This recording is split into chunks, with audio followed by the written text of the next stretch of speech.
Assalamu alaikum warahmatullahi wabarakatuh, everybody. I'm Preacher Maz of the ShOUT Show. You're in the right place, right time. Hope you're having a wonderful Saturday. Today's topic was brought from one of our youth, one of our young Muslims, about addressing the abuse, particularly of black athletes. And after I heard what the young lady said, Sister Miriam, I really began to think about this whole process about the history of black athletes. But when you talk about the history of black athletes, you're talking about the history of race and sports. Just recently, two basketball players, Russell Westbrook and Trae Young, were verbally assaulted in one case. One had one spat on another one had popcorn thrown on another. In Utah, Dylan Brooks had his family cursed at and suffered verbal abuse. I thought it was important, brothers and sisters, and I had a little back and forth text with my good friend. And I like to call him my friend. I'm honored to call him my friend, Mahmoud Abdul Rauf. And we've had this conversation about race and sports. His experience, Colin Kaepernick's experience, and what we just saw recently in the NBA. Some of you may not understand the dots that need to be connected, but I'm hoping during this show, during this Saturday Spotlight, talking about the abuse of black athletes, not just abuse of black athletes. Let me reframe this. The abuse of professional black athletes, because the abuse of amateur black athletes is a whole nother show. I thought today would be a great time to be able to kind of grind down on this stuff and have a larger discussion about what's going on in the world. Because what's going on with these athletes is endemic of what's going on in society. Every once in a while, you have to take the breadcrumbs, line them up in a straight row, and realize you got to follow the money. And the money is the driver of how athletes are treated, and the money is the driver of how the regular man in the street is treated. Whether you play professional basketball, football, baseball, hockey, soccer, it still comes down to the money. So I hope you're going to join us. I hope this is an invigorating topic. I hope you're dialed in. I hope that you find some things that spur you, that bring about some comments. Put them in the comment section. We're not going to waste any more time. Without further ado, let's kick it off. I'm Preacher Moss. This is the ShOUT Show.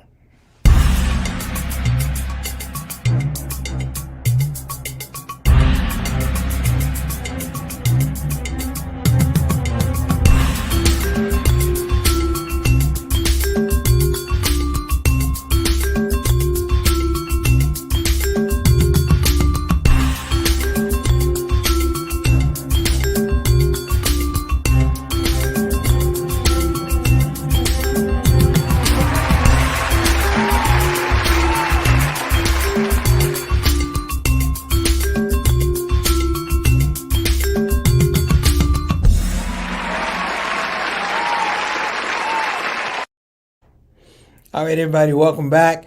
At the top of the show, before we get started, I want to give a shout out to our sister. That would be Sister Ree. Ree, we are looking for you. I see your comment that you're in a hospital bed. We hope that that's a temporary situation. You get out of there, because don't stick around the hospital. You know why? That's where people go when they're sick. Get out of there, heal up, and come on back. You know, we love you on the ShOUT Show. We just want to make sure that you're getting positive vibes and prayers. And whatever you have to do to get out of the hospital, please do that. Because when you're out of the hospital and you're home and you're healing, it's a totally different vibe. You know, we got your back, whatever that is. You know, we've talked a couple times between today and yesterday. Prayers are up from myself, from my family, from the ShOUT Show family. You know, you have our support wherever you go. In fact, you know, maybe if you're still there, we might even do a look-in on Sister Ree. We might even have Ree on the show to give us an update on her condition. So, before we get to that, let me go ahead and go through our people, and let me get to the new people. If there's certain people that are coming on the show for the first time, welcome to the ShOUT Show. Simple rules. If you have something you want to say, get in the comment section. I normally have a whole lot of soliloquy about notifications and like buttons and subscription. You do what you feel. Just do what you feel. It's okay.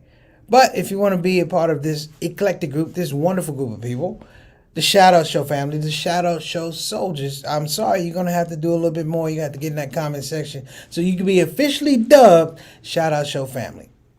And this is the way it goes. When you ShOUT Show royalty, this is the way it goes. I want to give it, again, shout out to Sister Reed, Derek, Juwan, making sure that family has arms around them. We are praying for you. May Allah give you shifa, healing, a complete healing, a robust healing, and then you can get back to doing what you do best. That is improving the quality of life for your family and people around you.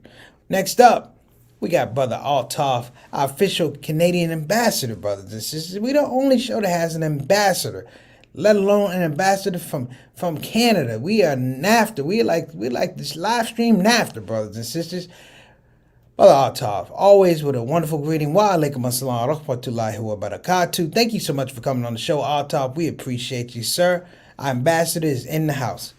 Want to make sure I give a shout out to my little brother, JT. JT, better known as Johnny L. Thomas, but JT to me, Johnny L. Thomas to the rest of you. Great conversation we had this morning when I was on the track, Little Lock. You always make me laugh, and I know you hear me out talking some crazy things. This morning was no different. I felt like you were on the track with me. Big shout out to Aunt Mamie, Yolanda, your mom, as well as the Thomas sisters, as well as my nephews, Justin Jordan and Ray. All right. And of course, we have our consultant producer, who would be Sultana Whitfield, working in the back room, if you will, of StreamYard, making sure everything pops up and works accordingly. So I appreciate it. And I want to give a shout out also to my little miss who offered this little topic because she was concerned about how athletes are being treated.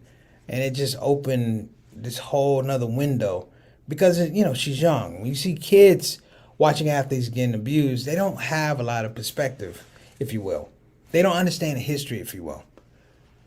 But it's not children. They're grown people who don't understand the complexity of being black and playing sports in America at a professional level. So today we're going to lay it out. Today we're going to make this thing work for everybody. So I'm going to tell you right now, I might go a little bit longer than 30 minutes. But the reason I'm going to go a little bit longer than 30 minutes is because I believe that it requires that. I believe to do service and due diligence to people I'm going to be talking about, I can't be short. I can't give you the bridge edition. So let's start with one of the most famous black athletes in history, brothers and sisters. And I want to give a shout out to Miss Eleanor. How you doing, Miss Eleanor? I hope you're doing great. Miss Eleanor is giving shout out to Sister Ree. Miss Eleanor, we hope you're not your husband. Oh my goodness, I'm sorry. We hope your son is doing well. Her son just got a big promotion, brothers and sisters. So big claps for that. We appreciate you doing well. All right. So here we go.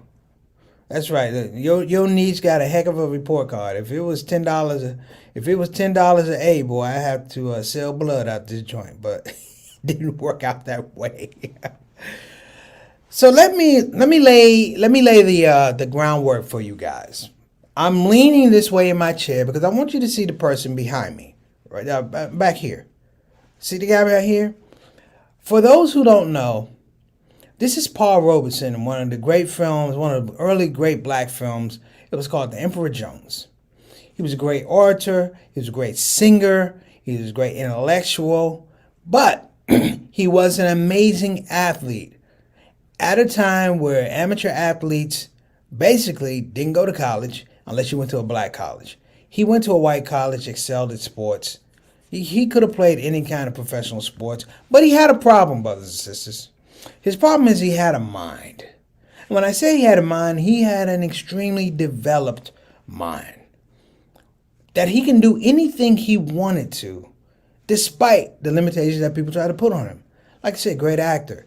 And what happened was, I know we talk about Muhammad Ali. I love Muhammad Ali. We talk about Jackie Robinson. I love Jackie Robinson. But this man was one of the first to stand up and go, I am a thinking individual. I am an intellectual. Despite all my physical features and creations and apparent abundance of physicality and athletic prowess, I'm a thinking man. And let me tell you what they did back in the 20s and 30s. They hated this man. They hated Paul Robeson. They ruined his career. He wound up going overseas, and he died in isolation, brothers and sisters, because he stood up and he told people, I'm a man when no one else was doing it. There was no Martin Luther King. There was no Nation of Islam. There was no Malcolm X. There was no Medgar Evers. There was no Louis Farrakhan. This was a superhero coming out of the sports world who said, you know what, I'm going to put my people on my back. I'm going to put my people on my back to let these folks know exactly what time it is. If you really want to understand about sports, particularly African American existence, race, and sports, it comes down to this, brothers and sisters. That at the professional level, you are human capital. You're not a human being, you are human capital. To be moved and plugged in and pulled, and it's you sign up for it. Yes, you're paid well for it, but it still does not usurp the fact that you're still a thinking individual. So when you are watching things, black basketball players being disrespected, I don't want you to believe or think that it's the first time. They have something called the Brawl in the Palace, which featured Steven Jackson, who's on All That Smoke, Ron Artest, and maybe one other person. I think Jamal Tinsley. They were playing a game in Detroit. They were playing a game in Detroit. It was the Indiana Pacers and the Detroit Pistons. Ron Artest was upset at a call. He laid down on the scorer's table, and someone from the crowd threw a soda at him while he was laying down. Hear me now. Threw a soda at him while he was laying down.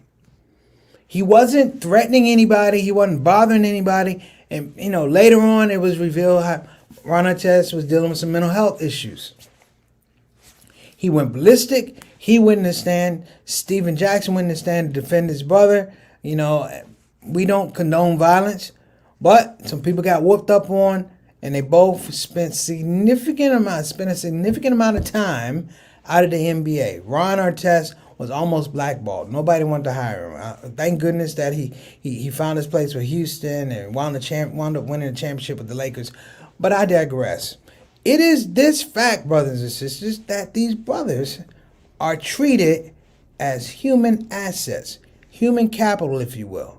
And that human capital is not supposed to be like Paul Robeson. You're not supposed to think about what you're doing. You're not supposed to interpret or assess your environment. You are supposed to play the game. Now, many people don't want to hear this, but I'm going to throw it out there. Let me really frame what I'm about to say. In America and around the world, but specifically in America, there's been a fetishization with black bodies. I'm going to say it again. There's been a fetishization with black bodies. How they move, their kinetics, their rhythm, their flow, their ability to exceed expectation, exceed and expand beyond capacity, to grow at amazing levels, to run faster, jump higher, perform longer. And let's just say it. Ain't nobody fetishing over white bodies. Did I say that? Yes, I did. Nobody fetishes over white bodies. National Football League, nobody fetishes over white bodies. NBA, nobody does. If a white guy can hit a three, alhamdulillah. Black guy can hit a three, well, he's supposed to. Why do you think that is? And let me tell you something really, really important. See, when it was all amateur sports, people were okay. But when the competition was married to money, to revenue, those same people who might have loved that black man or loved that black woman playing that sport, now it's about the money. Now you're a threat to me. Now you could take my spot. You could take my food, if you will. And so the black athlete throughout the years has had to endure so many different things that no other athlete has ever had to do. There's a reason why you had a Negro Baseball League, because they didn't want Negro players. You know they had a Negro Basketball League because they didn't want black players in there. Baseball, basketball. God, we can't even talk about golf. We talk about Tiger, but who knows about Calvin Pete? Who knows about Lee Elder? Very few people, isn't it? And they still don't really invite black people into the masses. Think about that. But it's about that fetishization. And let's go way back. Let's look at slavery. Slavery for a lot of people was athletics. The ability for black bodies to, I would say, execute massive amounts of work. And the only difference between those slaves in the field and those guys on the basketball court and the football field is that the labor has to be paid for. Someone has to pay for the labor now. There's no more free labor. Sadly, they still get free labor. It's called prison, but I digress. My point, brothers and sisters, is that you're paying for the labor. That's what these owners do. You know, the football world, if you will, the baseball world, if you will, hockey, if you will, has had a special place, a place of discontentment and a place of distrust for black intellect in sports. People always talk about Jackie Robinson being the first black man to play Major League Baseball. He was not the first one to play professional baseball. There was another guy. There was several black people before him. But when it came to money, they decided that we're going to have a quota system. You can only have so many black bodies on a team. And it went from 3 to 2 to 1 to none. If you really want to know what I'm talking about, go to China. Black basketball players can't just play in China. They can only play a certain amount of time. You can have only a certain amount of them on the team. This is real. I'm not making it up.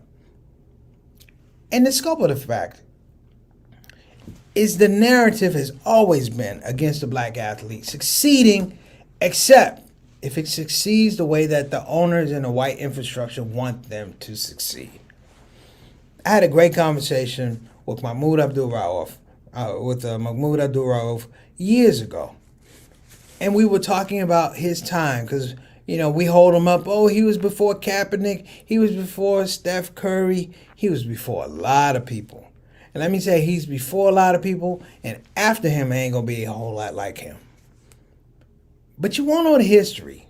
And I texted him earlier today. I said, I'm going to talk about this issue, and if I get run out of my house, can I stay where you are? He said, yeah, but I'm still going to say, you the one, a revolutionary. I said, okay. You know, my only beef with Mahmoud Abdul-Rauf is he dropped about 50 points on my Georgetown Hoyas back in the day. And I never got over it. I've told him this. We literally had lunch together, and I'd be eating. I was like, you didn't have to do us like that. But my love for the brother stands for this, that he stood for what he believed in. And the system that's supposed to uphold truth, democracy, and freedom crushed him. The story that he told me was, listen, you know, the whole idea of my emergence and my evolution into my Islamic faith, he goes, I don't want to worship anything but God. Anything but God. Now, if Tim Tebow said that, everybody would go, hallelujah. But Mahmoud was Muslim. He said, I don't want to worship anything but Allah. He said that flag represents a lot of things. He said, but to me internally, it represents tyranny. Brothers and sisters, it wasn't an issue of him not standing up for the Pledge of Allegiance or putting his hand over his heart. He said, I didn't want to be disrespectful to anybody. And originally, if you haven't heard this story, this is the way it goes. When they realized that he wasn't putting his hand over his heart during the Pledge of Allegiance, Mahmoud said, listen, I don't want to cause a problem. I'll just stay in the locker room until the Pledge of Allegiance is done and I come out and play. And he was doing that for a while. But a Denver reporter recognized that he was not out there, and they started asking questions. And it leaked out that he wasn't standing out there because he didn't want to put his hand over his heart and pledge allegiance to the United States, the flag. He didn't want to do that. And it became a radio story. And the NBA originally said, it's okay, Mahmoud. It's all right. We got you. Just stay in. But under pressure of the establishment, the owners crumpled. And Bernie Bickerstaff, went in and said, hey, we got a problem. You're going to have to come out. And even then, Mahmoud was trying to compromise. He said, I'm going to come out. I'm not going to do the flag. He said, I'm just going to pray. I'm going to pray. What's more important, the Pledge of Allegiance or praying to God? Damn, why is this even an issue? And they blackballed him. Here we are in 2021 talking about athletes getting popcorn thrown on them, Trae Young having somebody spit on him in New York and Madison Square Garden. This is a guy that lost everything. Nobody ever talks about the fact that somebody burned down his house. That the KKK or the rednecks or the racists, they burned down his house. What does that have to do with sports? The only thing that could have been any worse is that he would have been in the house with his family when they burned it down. There's never been any apologies. There's never been anybody associated or caught that was quote unquote associated. That never happened. And he lived his career playing around. But that's grace, brothers and sisters. And the thing they never talk about our black bodies in these sports and basketball, they never talk about our grace. The fact that we know a coach, some coaches are great instructors, but some coaches are no better than overseers. With the ability to make black bodies do what I want you to do. Run fast, go over middle, catch the ball, get crushed, get up. The whole idea of you're not hurt, you're not injured, you're just hurt. You ever heard it before? You're not injured, you're just hurt. You could play, you're all right. Just the concept of having a plethora of disposable bodies is what the NFL is at some point in time. And if this Negro won't do it, another Negro will. Why? Because they have money. The promise of money, brothers and sisters, gives these athletes something that a lot of us don't have, which is the immediate mobility to move from one situation to another, from a poor situation to a rich situation, from being destitute to being destined. That's what we're talking about. And that money, brothers and sisters, is a thing, it's an enticement. It's an enticement in some regards to make sure that you show up and you do what the coaches say. To make sure that when there's an issue, you don't speak about it. Last summer when the players refused to play, after the young man was shot in Kenosha, that was a landmark.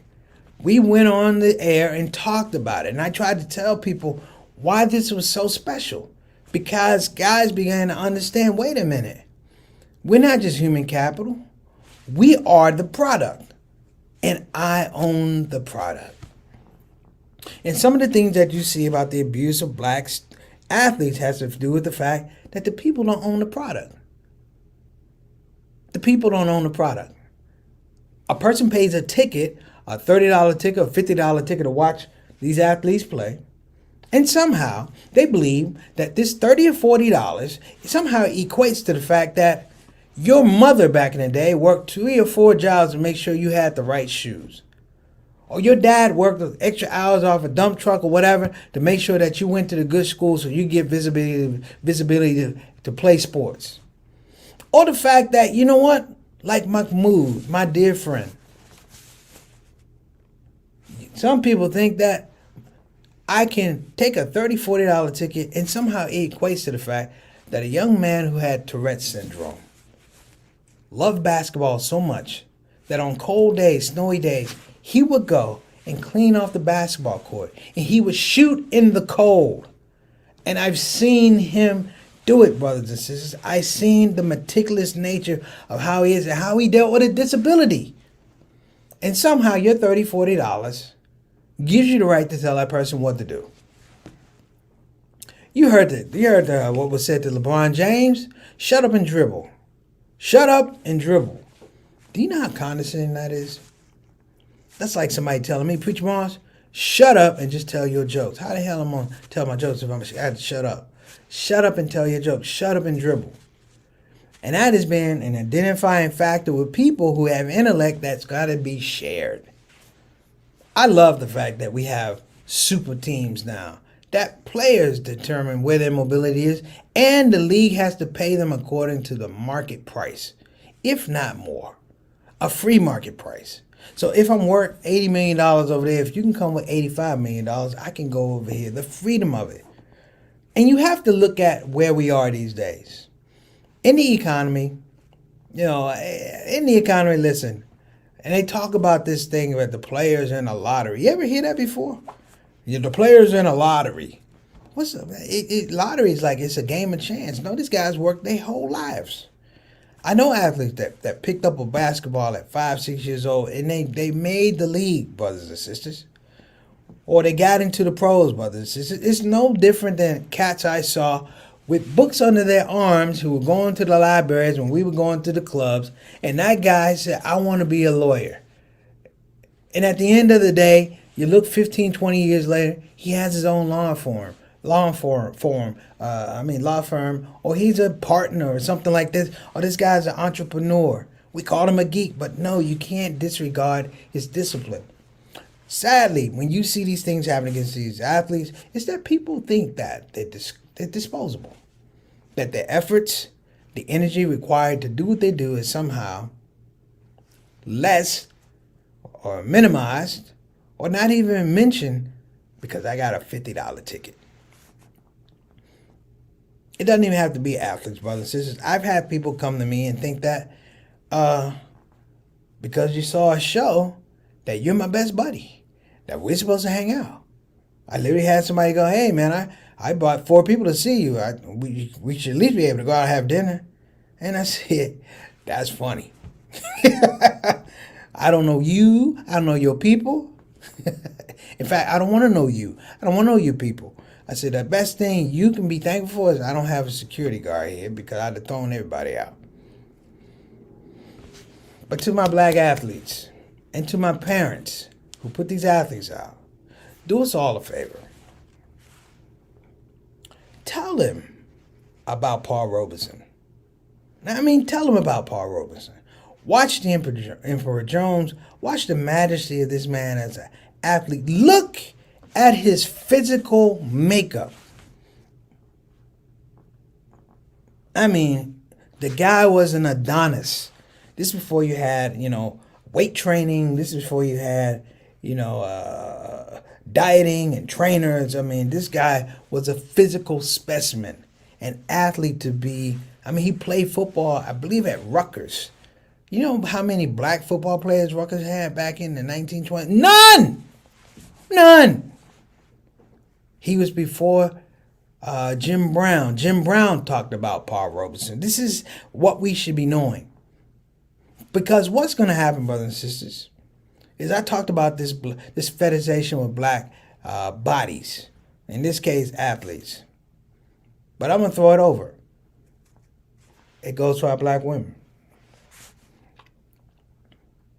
Every little video, pardon my language, little booty shaking videos and da-da-da-da-da. And every time you dance, hey, you buying into it. You put your stamp of approval on it. And I'm not trying to bring the conversation down, but at some point in time, all us brothers know, hey, we've been in that spin cycle. Ooh, that girl look good. So you have a daughter. Or you have a sister. And you start looking around like, I wish somebody would. Talk to my daughter. Talk to my sister. And have that mindset, brothers and sisters. So even then, we have to back up a little bit. And we have to be very, very calibrated about how we talk about these things. See, because I don't even have enough show to talk about a Kurt Flood and what that meant to free agency, or Spencer Haywood, what that meant for athletes to be able to go from high school to the pros. Connie Hawkins, what happened to him? I can't even talk. We talk about LeBron James. We don't even talk about the people who set it up for the LeBron James and the Kobe Bryants to go straight to the pros. We don't talk about the Moses Malone. Again, the Spencer Haywood. Again, what was Wilt Chamberlain doing? Again, what was Lou Alcindor doing? They were breaking barriers, brothers and sisters. Lou Alcindor and Walt Hazzard were 2 Muslims that played on the Milwaukee Bucks. You only hear about Lou Alcindor. You don't hear about Walt Hazzard. Because Walt Hazzard was the most radical out of the 2. And he was a coach at UCLA, but Walt Hazzard, he wasn't no punk. He wasn't no punk. He didn't let anybody punk him. I like Mahmoud Abdul-Rauf. He didn't let anybody punk him, and people hated him. People despise him. I mean, every year we roll Mahmoud out and go, hey, yeah, come to my thing. But you don't really understand the complexity of this, man. Ask him the right questions.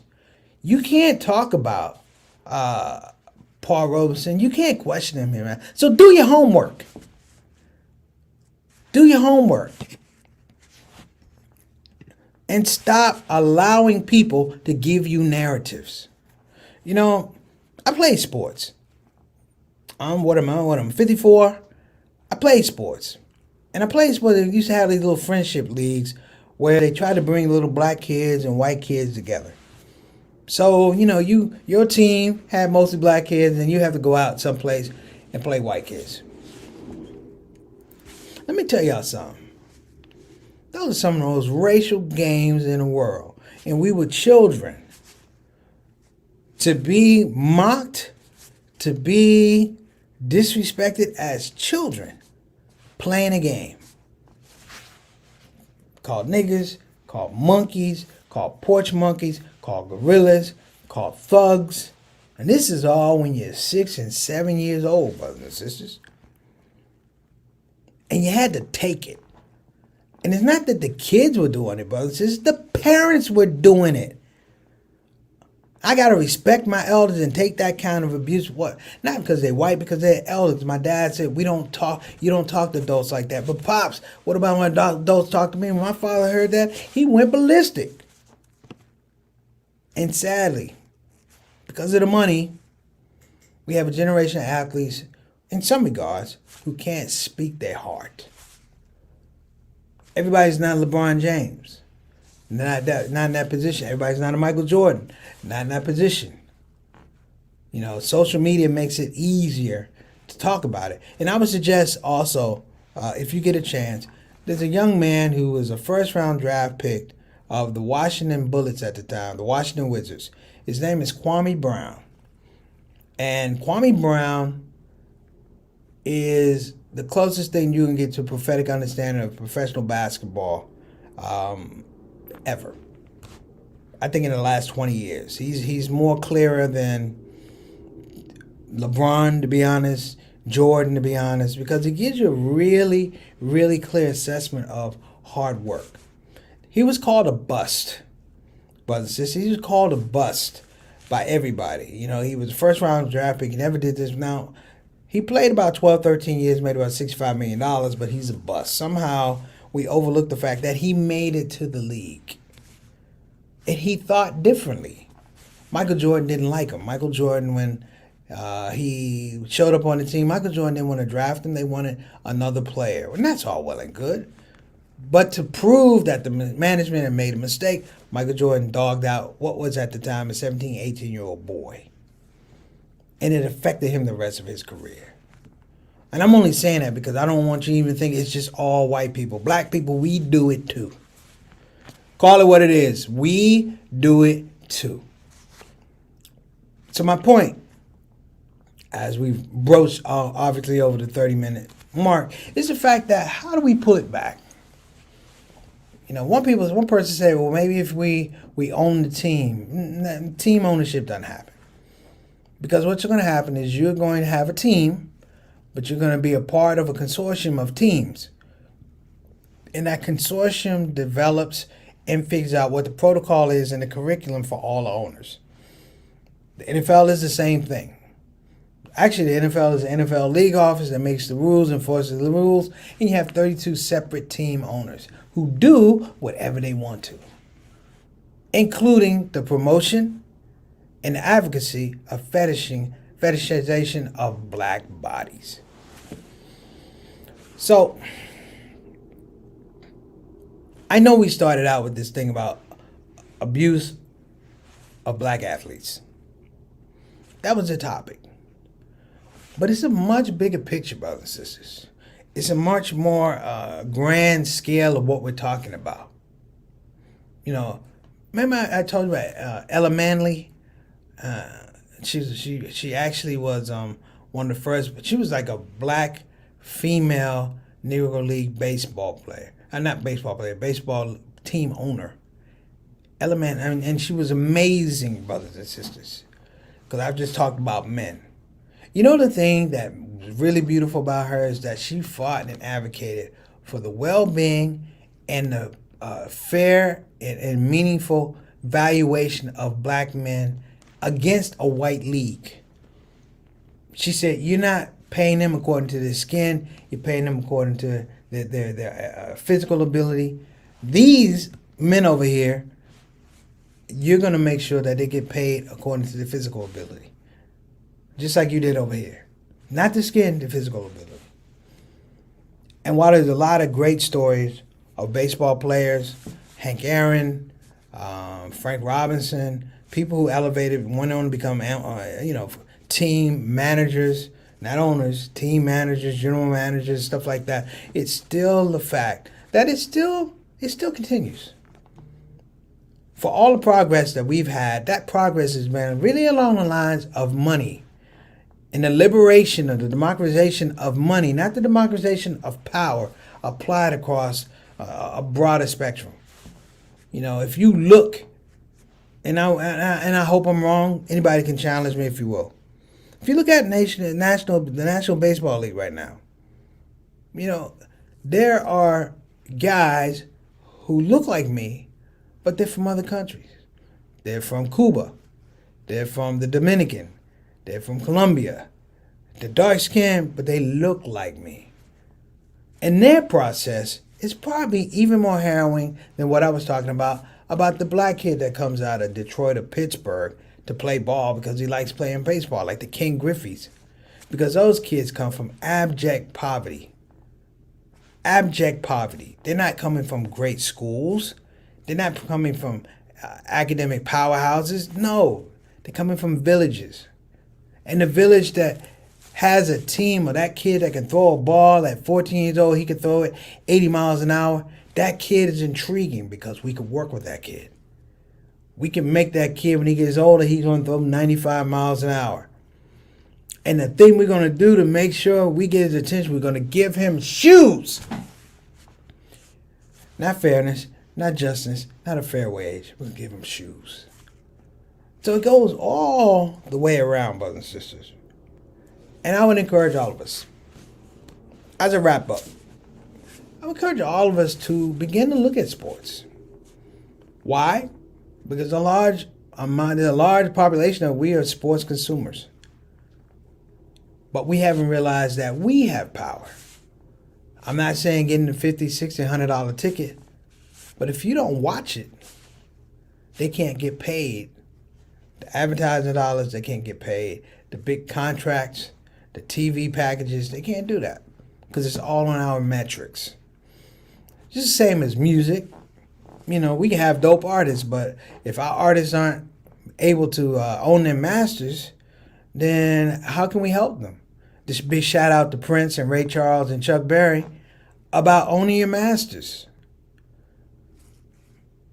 Guess what? If I'm not going to listen to you, I'm not going to listen to that artist unless, you know, that artist is treated appropriately or treated fairly. You know, so there's a lot of puzzle to this. But, you know, like I said, addressing abuse of black athletes is just the fact that it's been going on for so long. I said Effa Manley, that's her name, I'm sorry. Effa Manley was a female owner of a Negro League baseball team.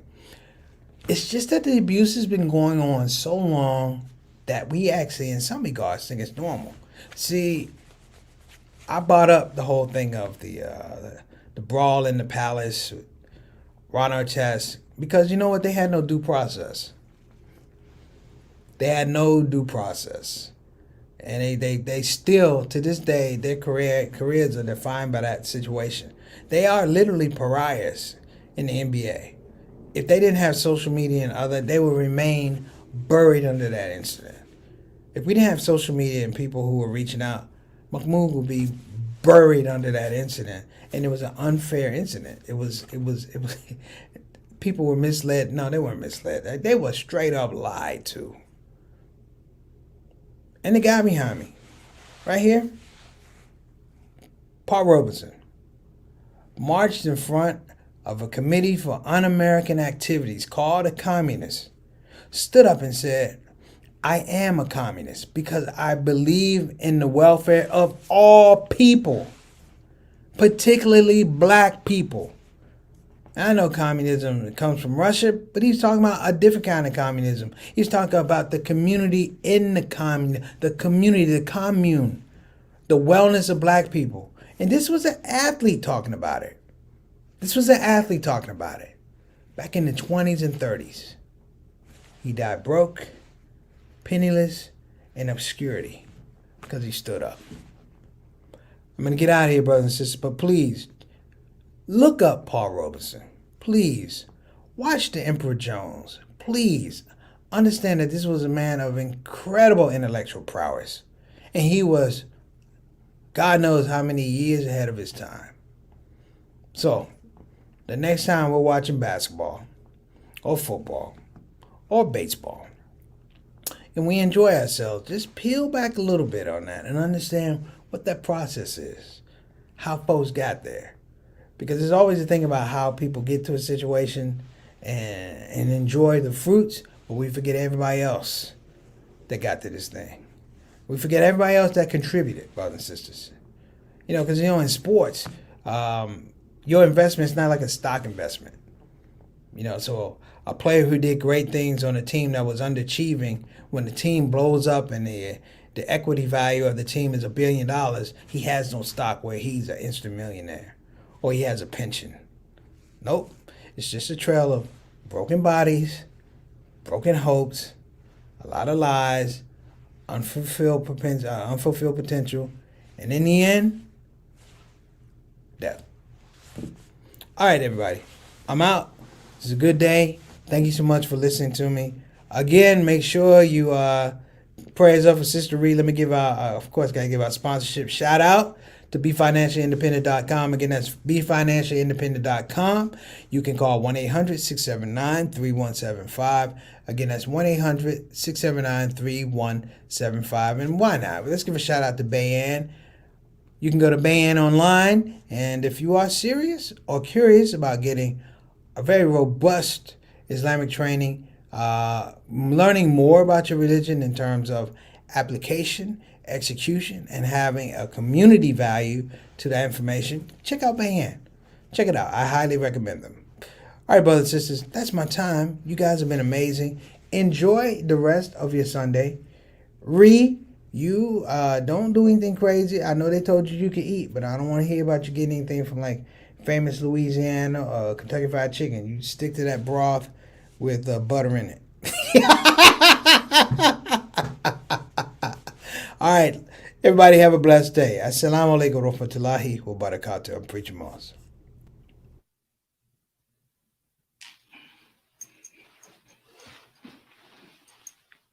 Yo, assalamu alaikum. I'm Preacher Moss, comedian extraordinaire, but I like to add a new title to my name. I'm Professor Preacher Moss. You know why? Because I just graduated. Wait a minute. Let me get this out of here. This is it. Okay. I'm Professor Preacher Moss, and it's come through the courtesy and the blessing of the Muhammad Ali Scholarship, which came through Bayan Islamic Graduate School. Now, listen, I know a lot of you people are thinking, can I do it? Yes, you can do it. This is the part where I know I'm supposed to say, it's easy. It's not easy. Listen, it was easy to get this degree. Trump would be a mufti. I digress. Listen, though, for you brothers and sisters that are interested, go to bayanonline.org, and you could be like me. Put yourself in the picture for Islamic education. Wait a minute, there's a picture right there. Sound like them, everybody. Take care. Preach them off.